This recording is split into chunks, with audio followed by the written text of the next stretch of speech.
दोस्तों आज के इस वीडियो में हम लोग आधुनिक हिंदी साहित्य के एक बहुत ही महत्वपूर्ण प्रश्न पर चर्चा कर रहे हैं। जी हाँ, आप लोगों के डिमांड के मुताबिक आज मैं आपके समक्ष छायावाद की प्रमुख प्रवृत्तियां को लेकर प्रस्तुत हूं।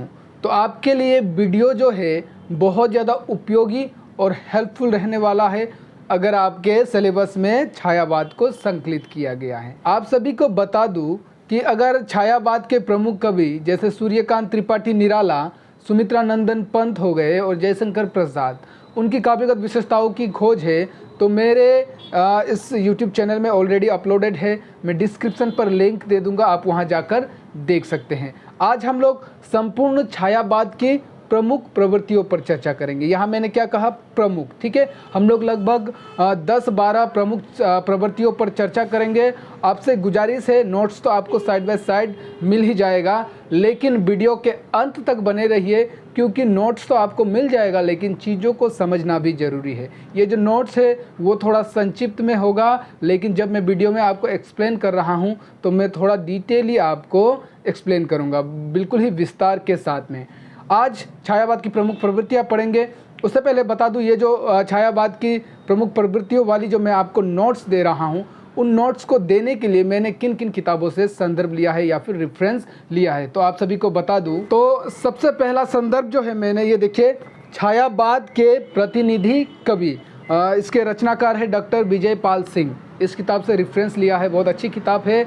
इसमें छायावाद के लगभग ये चारों ही कवियों के, ठीक है, तो उनकी कविताएं और छायावाद की विशेषताएं ये सब भी इसमें लिखित है, लेकिन वही है, बिंदुओं में नहीं है, आपको पढ़ना होगा और वहाँ से छांट कर आपको निकालना होगा। उसके बाद ये पुस्तक है हिंदी साहित्य युग और प्रवृत्तियाँ। ये पुस्तक भी बहुत ही अच्छी है। इसके रचनाकार है डॉक्टर शिव कुमार शर्मा। इस कविता में, इस पुस्तक में भी आपको बहुत सारे प्रवृत्तियाँ, विशेषताएं जो है वो आपको मिल जाएगा। और अंतिम में सबसे प्रचलित पुस्तक हिंदी साहित्य का इतिहास, डॉक्टर नागेंद्र और डॉक्टर हरद्वाल द्वारा रचित। इन तीनों पुस्तकों से मिलकर मैंने ये नोट्स तैयार किया है। हाँ, साथ ही साथ गूगल से भी थोड़ा बहुत हेल्प लिया हूँ।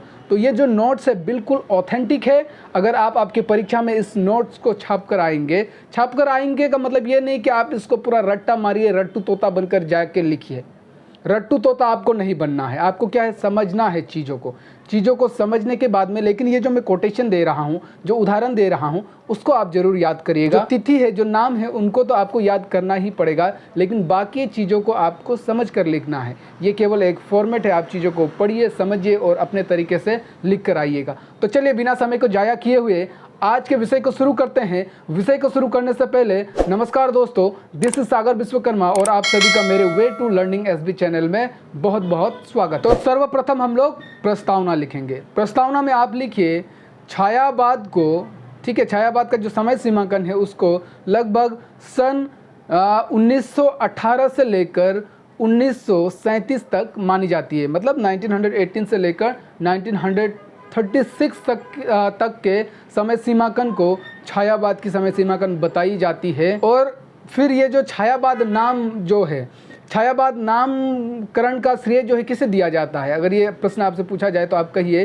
कि छायावाद नामकरण का श्रेय जो है वो मुकुटधर पांडे को दिया जाता है। मुकुटधर पांडे ने 3-4 लगभग निबंध लिखे। उन निबंधों के आधार पर इस युग का नाम पड़ा और वो है छायावाद। आपको कभी भी किसी भी कॉम्पिटिटिव एग्ज़ाम में पूछे कि छायावाद नाम का श्रेय जो है, नामकरण का श्रेय किसको दिया जाता है, तो आप निसंकोच कहिए मुकुटधर पांडे। उसके बाद छायावाद को आधुनिक हिंदी साहित्य का स्वर्ण युग भी कहा जाता है, ठीक है, स्वर्ण काल भी कहा जाता है। जिस तरह से हमें पता है कि संपूर्ण हिंदी साहित्य में भक्ति काल को स्वर्ण युग काल कहा जाता है और उसका श्रेय किसे जाता है, सर्वप्रथम जॉर्ज ग्रियर्सन ने दी थी, ठीक है। तो इसी तरह आधुनिक हिंदी साहित्य में छायावाद को आधुनिक हिंदी साहित्य का स्वर्ण युग मानी जाती है।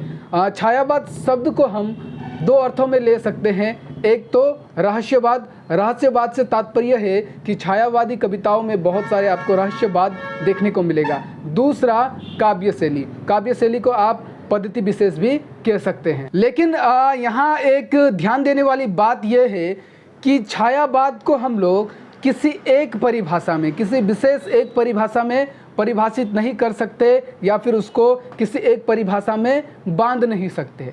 अब इसका पीछे का मुख्य कारण ये है क्योंकि छायावाद को लेकर विभिन्न विद्वानों ने अपने अपने मत प्रकट किए हैं। कहने का तात्पर्य कि कुछ विद्वान ने छायावाद की परिभाषा कुछ और बताई, वहीं कुछ ने कुछ और। उसी तरह छायावादी कवियों ने भी छायावाद को परिभाषित किया है। तो यहाँ आपको बता दूँ, आपके अगर किसी भी परीक्षा में आपसे इस तरह से प्रश्न पूछा जाए, मान लीजिए छायावाद को परिभाषित करते हुए छायावाद की प्रमुख प्रवृत्तियों की चर्चा कीजिए। जहाँ परिभाषित या फिर परिभाषा शब्द आ जाए, यहाँ आपको याद रखना है कि उस शब्द का आपको परिभाषा तो देना ही है, अपने द्वारा आपने क्या समझा है वो तो आपको देना ही देना है। साथ ही साथ विद्वानों द्वारा, आलोचकों द्वारा जो परिभाषा दी गई है उसमें से एक दो परिभाषा को आप लोग याद करेंगे और उसको वहाँ कोटेट करेंगे। परिभाषा का मतलब ये नहीं है कि आप क्या समझते हैं उसी को परिभाषित करके आइए। आपको विद्वानों की परिभाषा को लिखना बहुत अति अनिवार्य है और आपको लिखना ही होगा। तो छायावाद को हम लोग किसी एक परिभाषा में हम लोग नहीं बांध सकते हैं। पीछे का कारण है क्योंकि बहुत सारे विद्वानों ने अलग अलग परिभाषाएं दी, लेकिन यहाँ हम लोग लगभग 2-3 की परिभाषाओं को देख लेंगे। जैसे देखिए, आचार्य रामचंद्र शुक्ल ने छायावाद को किन अर्थों में लिया? उन्होंने छायावाद को आध्यात्मिक अर्थों में लिया, वहीं प्रधान प्रतीकवाद से लिया और फिर विशेष प्रकार की काव्य शैली से लिया। अब यहाँ में आध्यात्मिकता का मतलब होता है स्पिरिचुअल, और प्रधान प्रतीकवाद से मतलब है कि प्रतीकों के आधार पर भाव की अभिव्यक्ति, ठीक है, इसीलिए उसको प्रधान प्रतीकवाद कहा गया। और विशेष प्रकार की काव्य शैली से आपको पता ही होगा कि जो छायावाद में जो कविताएं रची जाती थी, कविताएं जो लिखी जाती थी, वो बिल्कुल विशेष भिन्न प्रकार की थी। अन्य जैसे मान लीजिए भरतेंदु युग, द्विवेदी युग, इन सभी से बिल्कुल हटके थी, बिल्कुल अलग थी। कला पक्ष हो या भाव पक्ष हो, दोनों में छायावाद की जो कविताएं होती थी वो अलग होती थी, हटके होती थी, विशेष प्रकार की इसमें काव्य शैली होती थी, ठीक है, इसीलिए इसको विशेष प्रकार की काव्य शैली भी कहा गया। वहीं डॉक्टर राम कुमार वर्मा जो है वो छायावाद को परिभाषित करते हुए लिखते हैं कि जब परमात्मा की छाया आत्मा और आत्मा की छाया परमात्मा में पड़ने लगे, यही छायावाद है। वहीं डॉक्टर नागेंद्र का कहना है कि छायावाद जो है वो एक विशेष प्रकार की पद्धति है। विशेष प्रकार की क्या है? पद्धति है। भाव को व्यक्त करने की एक विशेष प्रकार की ये जो है पद्धति है। जीवन के प्रति एक विशेष भावात्मक दृष्टिकोण है, ठीक है। तो ये तो कुछ अन्य हो गए। वहीं एक हम लोग छायावादी कवि के भी ले लेते हैं, सुमित्रा नंदन पंत। सुमित्रा नंदन पंत ने इन सब से हटके उन्होंने बताया कि जो अंग्रेजी साहित्य है, अंग्रेजी साहित्य में जो रोमांटिसिज्म होता है, उससे प्रभावित होकर हिंदी साहित्य में छायावादी कविताएं लिखी जाने लगी। तो उन्होंने छायावाद का अर्थ जो है वो अंग्रेजी साहित्य के रोमांटिसिज्म से लिया। खैर, बहरहाल इतना परिभाषा आप लिख देंगे तो पर्याप्त होगा। अब हम छायावाद के प्रमुख रचनाकारों की बात करते हैं, तो मुझे नहीं लगता कि आप लोगों को पता नहीं होगा कि छायावाद के प्रमुख कवि कौन हैं। आप लोगों को बार बार आपके कक्षाओं में भी पढ़ाया गया होगा कि छायावाद में 4 स्तंभ कवि माने गए हैं। 4 स्तंभ कवि हैं छायावाद के। स्तंभ का मतलब होता है खंबा। जिस तरह से एक गृह को, एक घर को, उस घर के चारों कोने के खंबे उस घर को खड़ा कर रखता है, उसी प्रकार छायावाद में भी 4 महत्वपूर्ण और प्रमुख कवि हुए, और वो है जयशंकर प्रसाद। हाँ, और जयशंकर प्रसाद को अगर आपसे पूछा जाए कि छायावाद के प्रवर्तक कौन है, तो आप जयशंकर प्रसाद भी कह सकते हैं। यहाँ आप मुकुटधर पांडे मत कहिएगा। मुकुटधर पांडे को छायावाद नामकरण का श्रेय जाता है, लेकिन अगर आपसे छायावाद के प्रवर्तक पूछा जाए तो आप कहेंगे जयशंकर प्रसाद, ठीक है। उसके बाद सुमित्रा नंदन पंत, सूर्यकांत त्रिपाठी निराला और महादेवी वर्मा, ये 4 जो है छायावाद के सबसे महत्वपूर्ण और प्रमुख कवि माने जाते हैं या फिर रचनाकार माने जाते हैं। इनके अतिरिक्त भी और बहुत सारे रचनाकार हुए, जैसे हम कुछ के नाम गिन लेते हैं, जैसे डॉक्टर राम कुमार वर्मा, माखन लाल चतुर्वेदी, राम नरेश त्रिपाठी, बाल कृष्ण शर्मा इत्यादि, ठीक है। अब हम लोग कुछ छायावाद के कुछ प्रमुख कविताओं को देख लेते हैं। रचनाओं को नहीं कहूँगा मैं, क्योंकि ये प्रवृत्तियाँ हैं, छायावाद की प्रवृत्तियाँ हैं, तो कविता के अकॉर्डिंग हम लोग इस प्रश्न के उत्तर को लिख रहे हैं, ठीक है। तो मैं कुछ यहाँ पर प्रमुख कविताओं के नाम गिनाऊंगा, और जो 4 स्तंभ कवि हैं, जो 4 महत्वपूर्ण कवि हैं, उनके कुछ कविताओं के नाम गिनेंगे तो काफ़ी है। जैसे जयशंकर प्रसाद की महत्वपूर्ण कविताएं हैं कामयानी, लहर, आंसू। उसी तरह सूर्यकांत त्रिपाठी की महत्वपूर्ण कविताएं हैं अनामिका, परिमल, गीतिका, तुलसीदास इत्यादि। वहीं फिर सुमित्रा नंदन पंत की कुछ प्रमुख कविताएं हैं उच्छ्वास, ग्रंथि, वीणा, पल्लव, गुंजन। उसी तरह फिर महादेवी वर्मा की कुछ प्रमुख कविताएं हैं निहार, रश्मि, निर्जा, सांध्य गीत आदि आदि। ये छायावाद की कुछ प्रमुख रचनाएं हैं। ठीक है, अब इतना लिखने के बाद में अंतिम लाइन लिखे कि अब आगे छायावाद की प्रमुख प्रवृत्तियां विस्तार पूर्वक उदाहरण सहित निम्नलिखित है। इतना लिखने के बाद में अब हम लोग छायावाद की प्रवृत्तियों को एक एक करके बिल्कुल उदाहरण सहित देखेंगे। तो यहाँ पर छायावाद की सबसे पहली और सबसे प्रमुख प्रवृत्तियाँ या फिर विशेषताएं होगी रहस्यवाद। जी हाँ, छायावादी कविताओं में आपको रहस्यवाद देखने को मिलेगा। अभी रहस्यवाद तो आप समझ ही आ रहे होंगे कि मतलब जिसमें रहस्य हो, कोई राज हो, मतलब कि कविताएं लिखी कुछ और है, उसका अर्थ कुछ और कर निकल कर आता है, कुछ और ही निकल कर आता है। मतलब यहाँ लिखा तो कुछ और ही है, लेकिन उन शब्दों को अगर आप तोड़ कर देखेंगे तो उसका अर्थ कुछ और ही बनकर आता है, तो उसमें रहस्य है। तो इस तरह की कविताएं जो है वो छायावाद में बहुत अधिक लिखी जाती थी, और उसमें भी विभिन्न प्रतीकों को माध्यम बनाकर, ठीक है, विभिन्न प्रतीकों को माध्यम बनाकर छायावादी कविता जो है, कवि जो है वो अपने भावों की, अपने भावनाओं की फीलिंग्स को कविता द्वारा अभिव्यक्त करते थे। ठीक है, वो हम हमारे समक्ष रखते थे।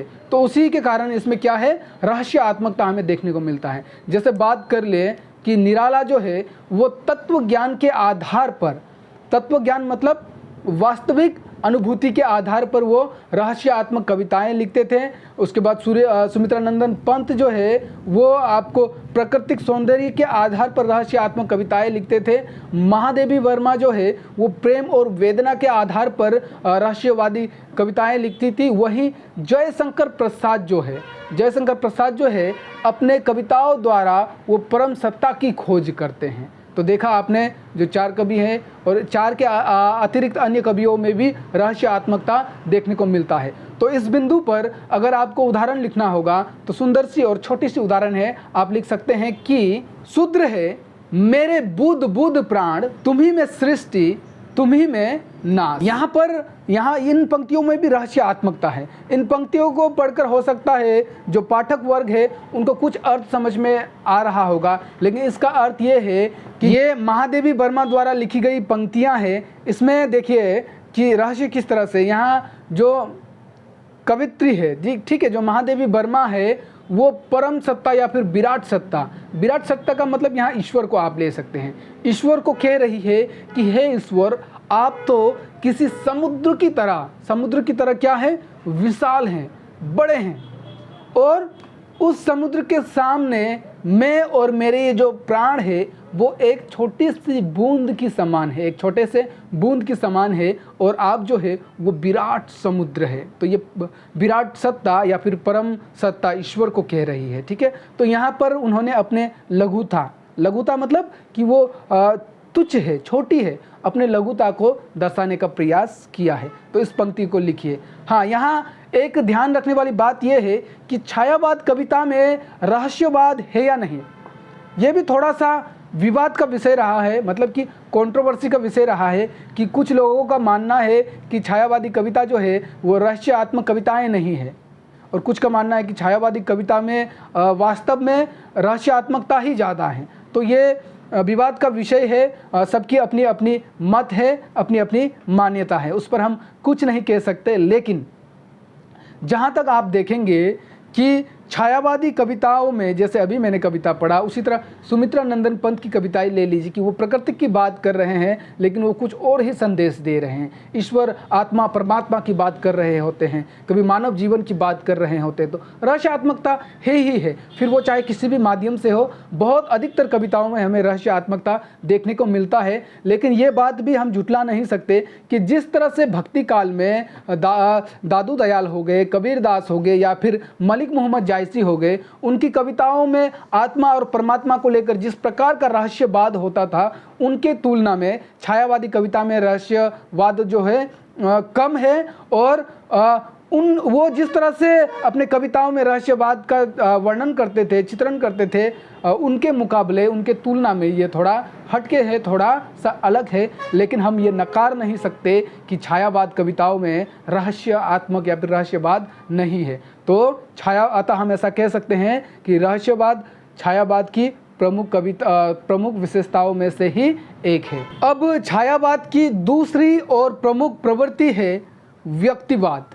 ठीक है, अब व्यक्तिवाद क्या है पहले इसको समझिए। दरअसल ये जो व्यक्तिवाद है ये एक प्रकार की क्या है, नैतिकता है। ठीक है, एक प्रकार की नैतिकता है जो राजनीतिक और सामाजिक स्तर पर व्यक्ति को स्वतंत्र एवं आत्मनिर्भर बनाती है। ठीक है, आत्मनिर्भर होने के लिए प्रोत्साहित कराती है। तो ये एक प्रकार से नैतिकता है। और छायावादी कविताओं में व्यक्तिवाद आपको भरपूर मात्रा में देखने को मिलेगा। और छायावादी कविता यहाँ तक कि वे प्रत्येक व्यक्ति को एक विशिष्ट व्यक्ति बताते हैं। अब ये सवाल भी उठ सकता है कि छायावादी कविता में व्यक्तिवाद जो है वो किस प्रकार से आया। तो इसका उत्तर ये है कि तत्कालीन समय में, ठीक है, समाज में प्रतिद्वंदात्मक व्यवस्था फैली हुई थी। प्रतिद्वंदात्मक से तात्पर्य है कि लोगों में प्रतिस्पर्धा हुआ करती थी। वहीं फिर अधिकार, स्वायत्त और पूंजीवादी मितव्ययता के कारण ये जो प्रवृत्ति है वो उभर कर सामने आती है। पूंजीवादी मितव्ययता से मतलब कि जो ये कंजूसी, मितव्ययता का मतलब होता है कंजूसी। तो इन सब रीज़नों से ये जो प्रवृत्ति है उस कविता में उभर कर सामने आती है। तो इस बिंदु पर अगर आपको उदाहरण लिखना होगा तो बिल्कुल मिलता जुलता उदाहरण है। आप लिख सकते हैं कि मैंने मैसेली अपनाई, देख एक दुखी निज भाई, दुख की छाया पड़ी हृदय में, देख वेदना उमड़ आई। तो ये पंक्तियां जो है सुंदर सी पंक्तियां हैं, इसको सूर्यकांत त्रिपाठी निराला जी ने लिखा था। अब अगली छायावाद की प्रमुख विशेषताएं हैं, तू कहे तो क्या मैं भोंकूं, तू कहे तो क्या मैं काटूं, या फिर तू कहे तो मैं खाऊं, तू कहे तो सोऊं। अब आपको समझ में नहीं आ रहा होगा कि ये सर क्या कह रहे हैं। देखिए, मान लीजिए कि कोई एक व्यक्ति है और आपको कहता है कि तुम्हें ऐसा करना है, ऐसा करना है, ऐसा करना है, तो आप उसके अंदर पे चल रहे हैं। मतलब आप स्वच्छंद नहीं है, ठीक है, आप इंडिपेंडेंट नहीं है। तो आपको एक न एक दिन आपका ये सहन शक्ति है, इसका बाण जो है वो टूट जाएगा। मतलब छायावाद की अगली प्रमुख प्रवृत्तियां हैं स्वच्छंदतावाद। स्वच्छंदतावाद का मतलब ही होता है कि स्वतंत्र या फिर फ्रीली। जो छायावादी कवि होते थे वो अपनी कविताओं को स्वच्छंद रूप से लिखते थे। वे अपनी कविताओं को लिखते हुए किसी भी व्याकरणिक नियम या फिर शास्त्रीय नियम के बंधन में बंधे नहीं है, वो उसको मानते भी नहीं है। उनको जिस प्रकार से लिखने में सहजता, सरल लगता है, वो उसी प्रकार से कविताएं लिख देते हैं, मतलब स्वच्छंद रूप में। तो छायावाद की अगली प्रमुख प्रवृत्तियां हैं स्वच्छंदतावाद। ठीक है, और ये जो प्रवृत्ति है ये आप लगभग छायावाद के सभी कविताओं में देख सकते हैं। मतलब वो कविताओं को लिखते हुए किसी भी बंधनों में बंधते नहीं हैं, फिर चाहे क्षेत्र कोई भी हो। ठीक है, वो कला पक्ष हो, भाव पक्ष हो, या फिर विषय को लेकर हो, किसी भी चीज़ को लेकर हो, या फिर समाज को लेकर हो, किसी भी विषय पर वो स्वच्छंद रूप से अपने भाव को अभिव्यक्त करते थे। और वही आपका ये जो सूर्यकांत त्रिपाठी निराला है, इनको तो छंद मुक्त कवि भी कहा जाता है, कवि भी कहा जाता है, या फिर मुक्तक शैली के कवि भी कहा जाता है। मतलब छंद के बंधनों में बंध कर वो कविताएं नहीं लिखते थे। ठीक है, तो आशा करता हूँ समझ में आया होगा आपको।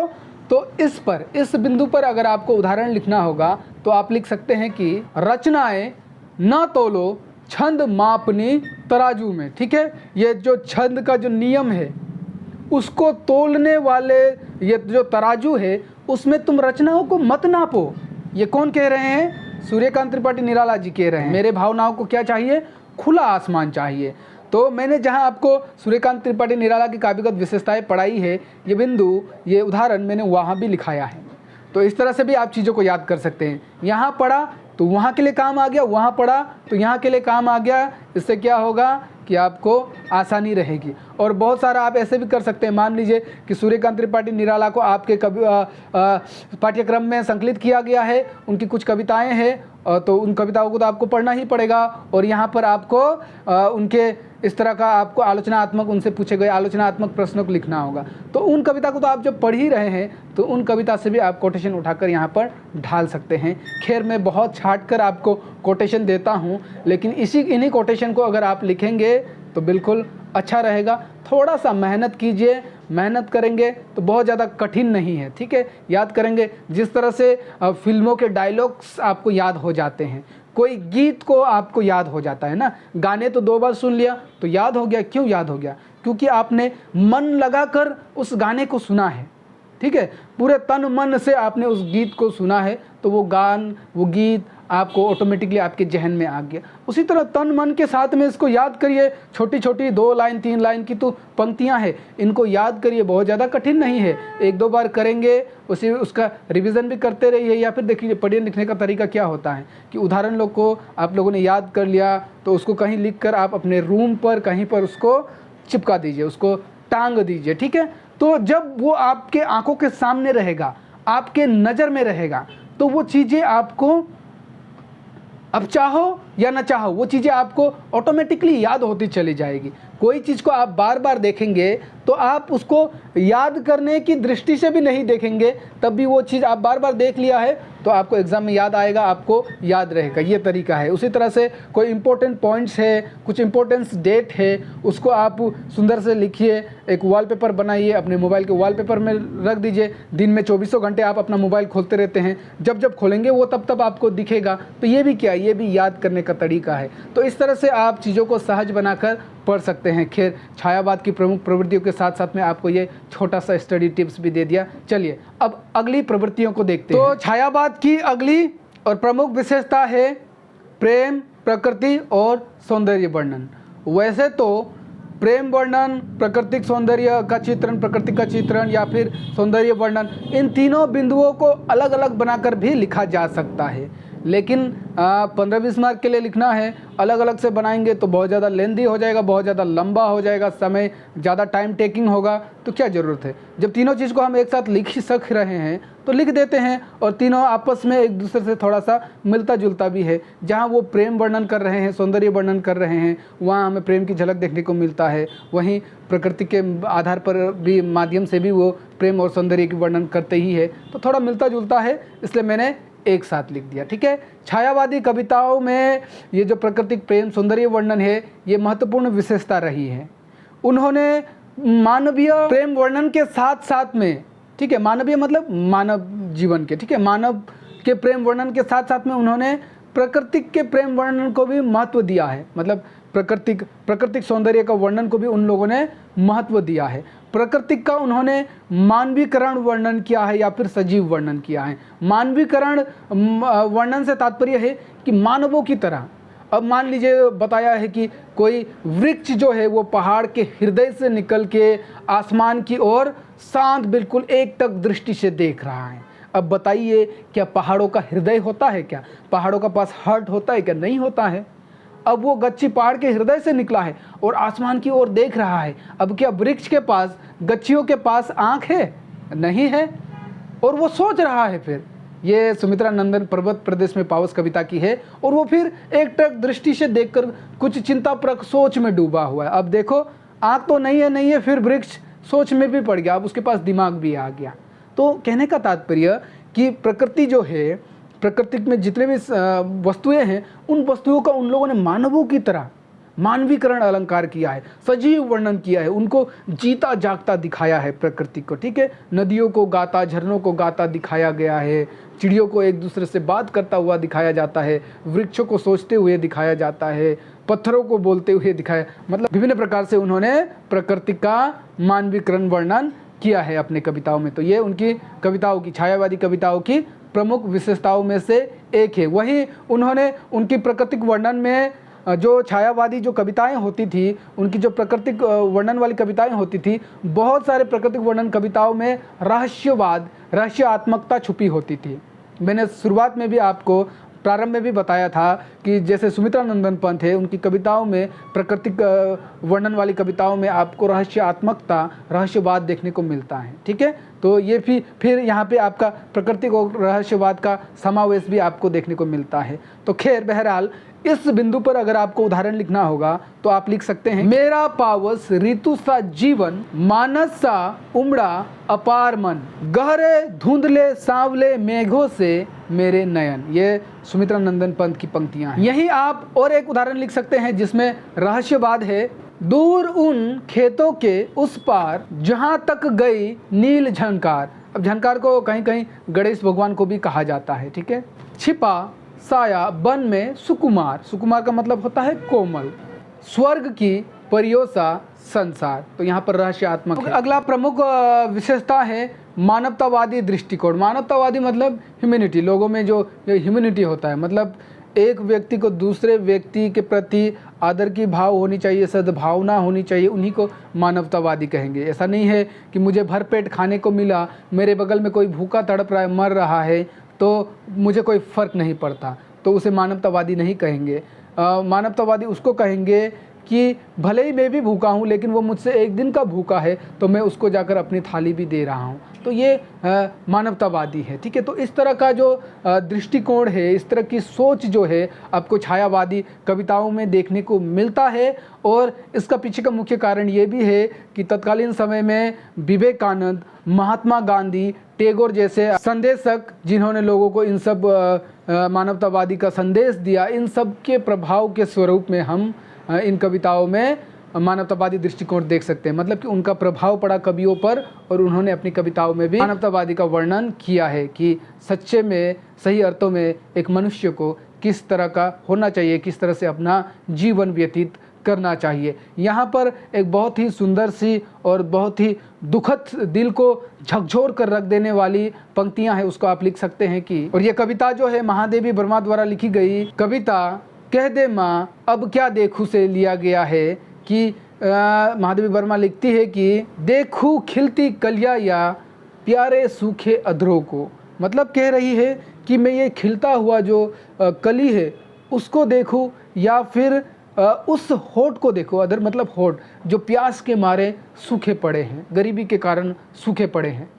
तेरी चिर यौवन सुषमा या जर्जर जीवन देखो। सुषमा का मतलब होता है सुंदर सा, तो तुम्हारा ये सुंदर सा रूप देखो, या वहीं उस दुर्बल जीवन को देखो। जर्जर मतलब दुर्बल ना, दुर्बल जीवन को देखो, जो भूख, गरीबी या फिर अत्याचार के कारण इस संसार में रोज शोषित हो रहे हैं, उन पर शोषण किया जा रहा है, गरीबी के कारण मर रहे हैं, बीमार हो गए हैं, इलाज करने का पैसा नहीं है उसके कारण मर रहे हैं। मतलब एक तरफ तो मतलब सिक्के का दो पहलू। ठीक है, एक तरफ का भारत का दृश्य कुछ और ही है, वही पलट कर देखें तो दूसरा तरफ कोई और ही है। यहाँ 5 महलों वाला घर है, उसी के बगल में किसी के पास रहने के लिए, उसके पास रहने के लिए क्या है, छत भी नहीं है। ठीक है, तो ये है भारत, ये दोनों ही भारत का दृश्य है। वो भी भारत है और ये भी भारत है, जहाँ किसी को रात गुजारने के लिए उसके छत पर छत भी नहीं है। अगली और सबसे प्रमुख विशेषता है नारी के प्रति उदार दृष्टिकोण। नारी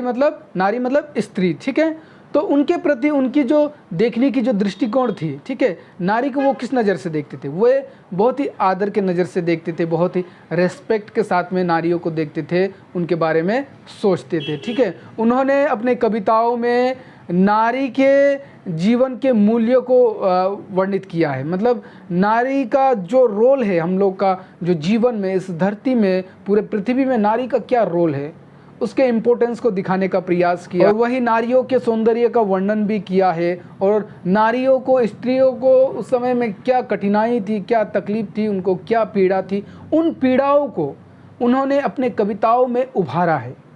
और वही जहाँ कुछ कुछ कविताओं में आपको नारी के प्रति आपको केवल अश्लीलता या फिर नारी को भोग विलास का सामान मानते हैं, ऐसे भी कविताएं भी आपने देखी होगी जहाँ पर नारी को केवल भोग विलास की नज़र से देखा जाता था, खासकर ये रीतिकालीन कविताओं में ना।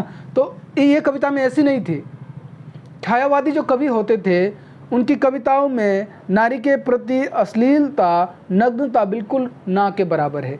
अगर आपको एक आध मिल भी गया तो वो गलती से मिलेगा होगा, लेकिन ना के बराबर है। उन्होंने बहुत ही आदर से, बहुत ही रेस्पेक्ट से नारी को देखा और उनके इम्पोर्टेंस को, उनकी ज़रूरतों को, उनकी पीड़ाओं को अपने कविताओं में लिखा है। तो यहाँ पर इस बिंदु पर अगर आपको उदाहरण लिखना होगा तो जयशंकर प्रसाद की एक बहुत ही सुंदर सी पंक्तियाँ हैं, आप उसको लिख सकते हैं। तुम भूल गए पृष्ठों में कुछ सत्ता है नारी की, मतलब तुम खुद को लड़का लड़का कहते हो, इस चक्कर में तुम ये भूल गए हो कि नारी का भी हमारे जीवन में, इस दुनिया में कुछ रोल है। समर सत्ता है संबंध बने अधिकार और अधिकारी की, मतलब उनको भी अधिकार है, उनको भी सम्मान अधिकार है जीवन जीने का और अपने हिसाब से अपने जीवन जीने का, या फिर उनको भी हर कुछ करने का जो हम मर्द लोग पुरुष लोग करते हैं, वो हर चीज़ करने का उनको भी हक है।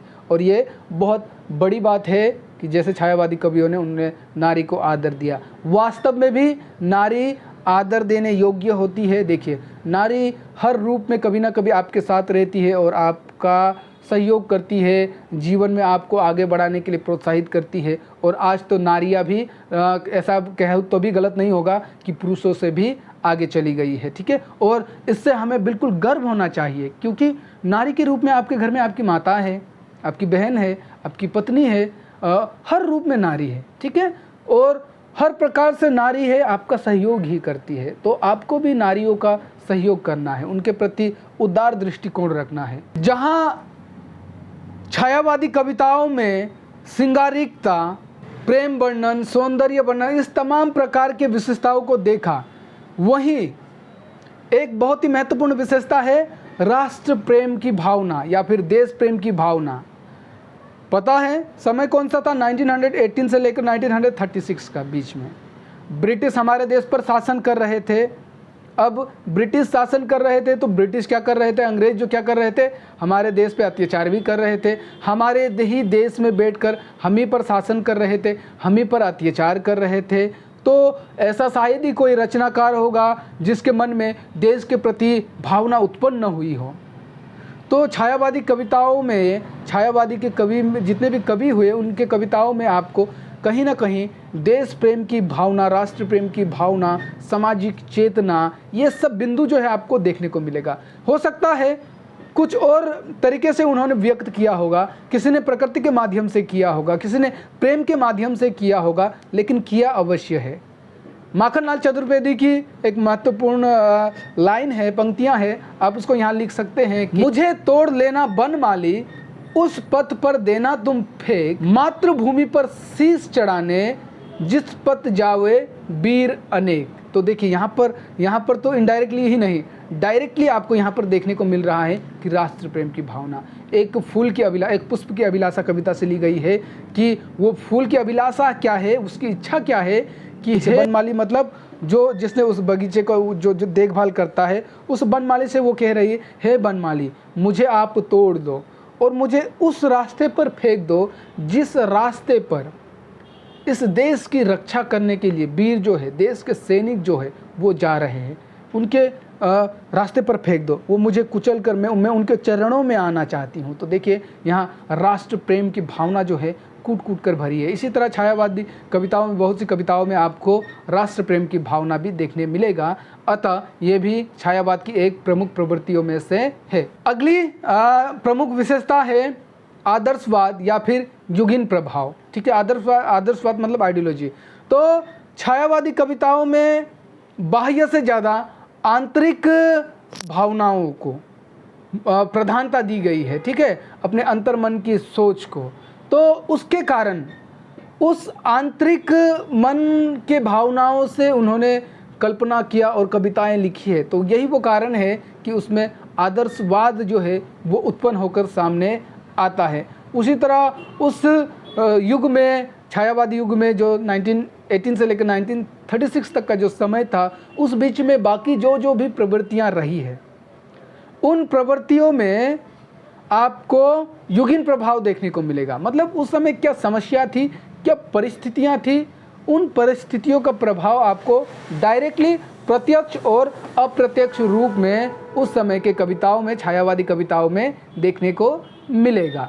तो चलिए यहाँ पर भी एक उदाहरण लिख दीजिए। उदाहरण में आप लिखिए कि ज्ञान दूर कुछ क्रिया भिन्न है, इच्छा क्यों पूरी हो मन की, एक दूसरे से न मिल सके ये विडंबना है, जीवन की। ये पंक्तियाँ जो है जयशंकर प्रसाद की कामायनी कविता से ली गई है। ठीक है, चलिए अब अगला देखिए। तो छायावाद की अगली प्रमुख विशेषता है दोस्तों, जो अब तक हम लोगों ने चर्चा किया वो छायावाद की भाव पक्ष के अंतर्गत आ जाती है। अब हम लोग कला पक्ष की बात करेंगे। कला पक्ष को लगभग हम लोग 2-3 बिंदुओं में देखेंगे। तो सबसे पहले कला पक्ष की विशेषता बिंदु लिखिए कि प्रतीकात्मकता, चित्रात्मकता या फिर लाक्षणिकता। ये तीनों ही पॉइंट्स को फिर वही बात मैंने एक साथ दे दिया है। ठीक है, इनको अलग अलग भी लिखा जा सकता है लेकिन वो टाइम टेकिंग है। तो जैसा कि आपको पता ही होगा कि छायावादी कविता में विभिन्न प्रतीकों का माध्यम लेकर, कहीं पेड़ का ले लिया, कहीं बादल का ले लिया, कहीं वर्षा का ले लिया, ठीक है, कहीं झरनों का ले लिया, तो अलग अलग विभिन्न प्रकार के प्रतीकों को, बिंबों को माध्यम लेकर छायावादी कवि जो है वो अपने भाव की अभिव्यक्ति करते थे। वहीं प्रेम, वेदना को लेकर भी वे अपने भाव को अभिव्यक्त करते थे। तो कहने का तात्पर्य कि इसमें क्या है, प्रतीकात्मकता। ठीक है, उसके बाद फिर वही भाषा की चित्रात्मकता ने छायावादी कविताओं को स्वतंत्र बना दिया और छायावादी जो कविता है वो स्थूल न होकर सूक्ष्म होती थी।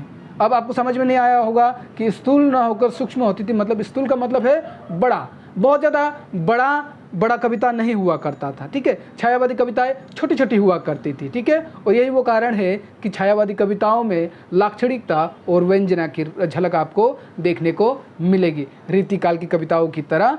तो यहाँ पर आप उदाहरण लिख सकते हैं कि शशि मुख पर घूंघट डाले, आंचल में दीप छुपाए, जीवन की गोधूली में कौतूहल से तुम आए। ओके, अब अगले बिंदु पर चर्चा करते हैं जो कला पक्ष के अंतर्गत आता है, गयात्मकता, छंद, अलंकार। तीनों को एक साथ हमने दे दिया।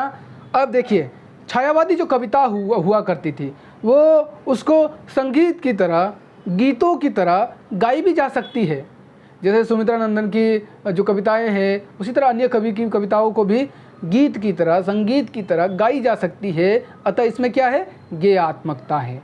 और छंदों की बात करें तो इन्होंने अपने कविताओं में प्राचीन छंदों का भी प्रयोग किया है और कुछ नए छंदों का भी प्रयोग किया है। ठीक है, और कहीं कहीं उन नियमों को माना तो नहीं है, लेकिन इनके बहुत से कविताओं में छंदों का प्रयोग हमें देखने को मिलता है। वहीं निराला की बात करें तो उनके बहुत से कविताएं जो है वो छंद मुक्त कविताएं हुआ करती थी, मतलब कि छंदों के बंधनों से परे वो कविताएं लिखते थे। और अलंकारों की बात करें तो वे सभी क्या है कि प्राचीन अलंकारों का प्रयोग करते थे। उसी के साथ साथ में छायावाद कविता में मानवीकरण अलंकार, ठीक है, इसका प्रयोग बहुत ज़्यादा हुआ है। किसका अलंकार, मानवीकरण अलंकार। मैंने कहा ना कि मानवों की तरह प्रकृति का वो लोग चित्रण करते थे, वर्णन करते थे। ठीक है, उसी के साथ साथ विशेषण, विपर्यय अलंकार का भी इन लोगों ने अपनी कविताओं में बहुत ज़्यादा अधिक प्रयोग किया है। अब लास्टली बात करते हैं भाषा शैली की।